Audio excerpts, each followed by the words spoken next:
president. It's like, Biden's problems in these cities are inflamed. I'm not the president. He's the president. I would call all the governors to the White House and say, because there's a question, I think it can be answered in the positive, a question whether I can mandate over state lines that every single state has to comply. Our legal team thinks I can do that based upon the degree to which there's a crisis in those states and how bad things are for the country. And if we don't do it, what happens? But I would make the case. I'd make the case why it's necessary. I'd have the scientists to lay out in detail why. And I would go to every governor, and I'd go to governors relating Republican and Democratic governors, and I'd say, we have to have this national mandate. We must do it. And at a minimum, what I would do, I wouldn't walk around saying masks don't matter, like he said at your town hall. I think it was last night. I saw the tail end of it. That, well, masks. People don't like masks. Matter of fact, it could be worse. And I think, don't hold me to this because I didn't see it, they just saw it reported. And and Stephanopoulos asked why. And he said, because waiters don't like them. Waiters touch the food and touch the mask. I mean, come on. But what would happen if, say, a Republican governor pushed back on you on this? How do you get buy-in when it's become so politicized? Would you sign an executive order? Well, the question is whether I have the legal authority as president to sign an executive order. We think we do, but I can't guarantee you that yet. Okay? But if you did, you would. If I did, I would. Thank you, sir. Thank you. Number 5, I have to call on my hometown paper, the News Journal. Meredith?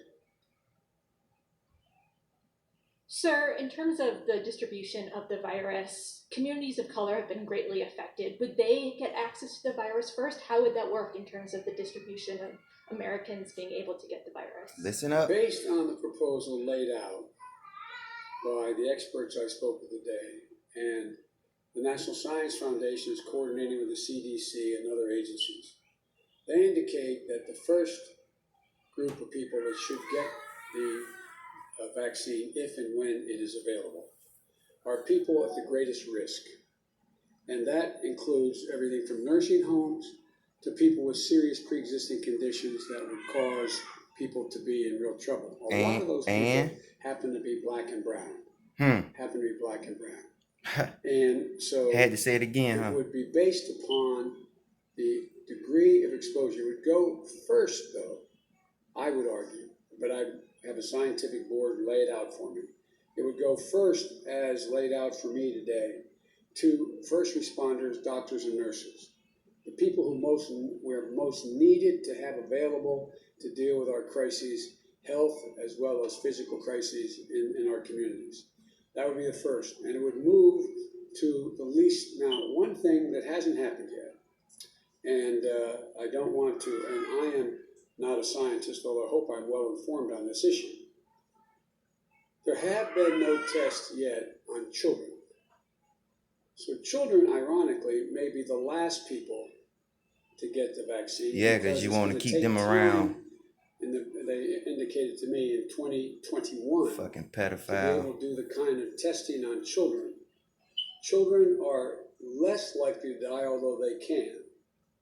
And it's more likely that their teachers and the elderly grandparents, etc., would be exposed.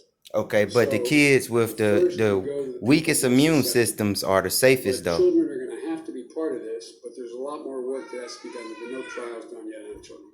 And today, the government released Last time I checked, our immune systems was built up. What you think? how they would distribute the vaccine. So they trying to get rid of the black and the brown and the old folks. On the plan that the federal You heard government it. has already put in